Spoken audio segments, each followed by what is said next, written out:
was angry at everyone, not just him and me. When Mama left, she didn't snuff out the pole lamp, knowing others would come soon.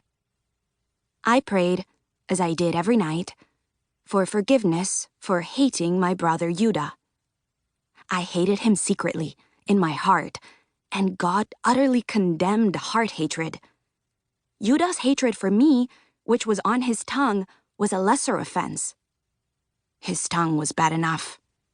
Rather than my name, Paloma, or my nickname, Loma, he called me Unblinking Lizard, based, he said, on my way of staring.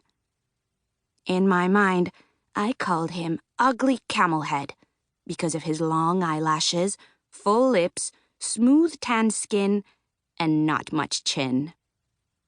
To distract myself from thoughts of him, I counted by sevens while I waited for my abuela, my grandmother, whom we called Bella. She was soft-footed, and I strained to hear her in the corridor. The door creaked.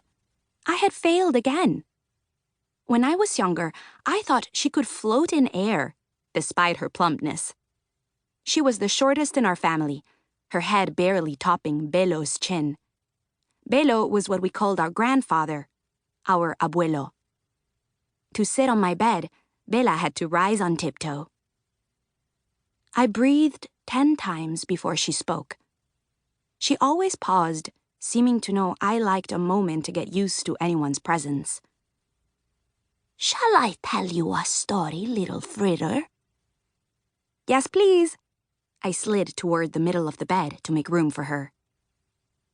She heaved up her legs, wriggled to me, and lifted her arm to let me snuggle.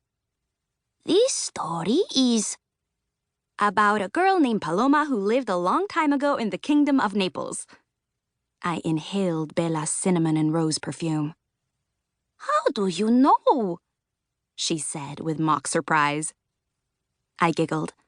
All her tales started the same way.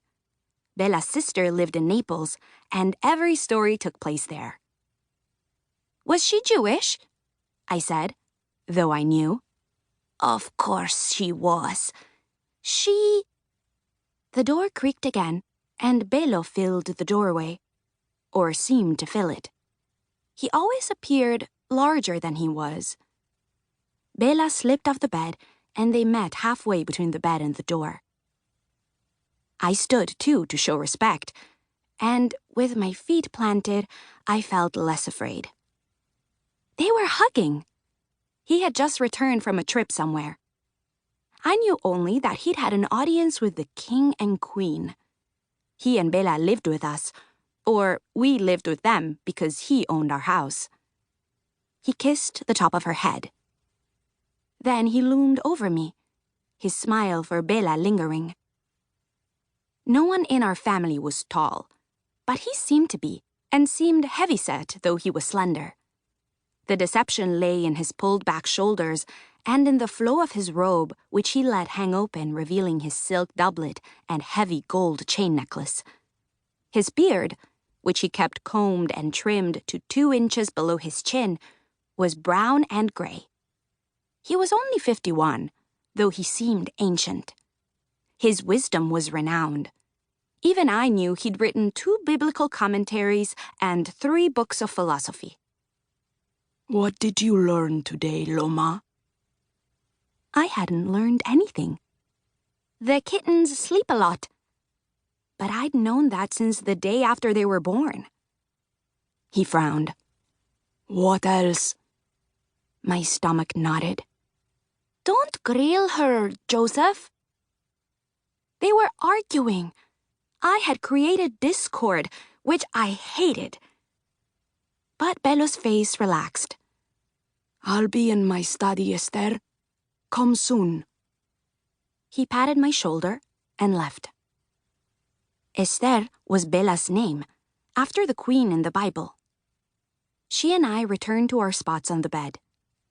"He didn't mean to frighten you, fritter." She stroked my forehead.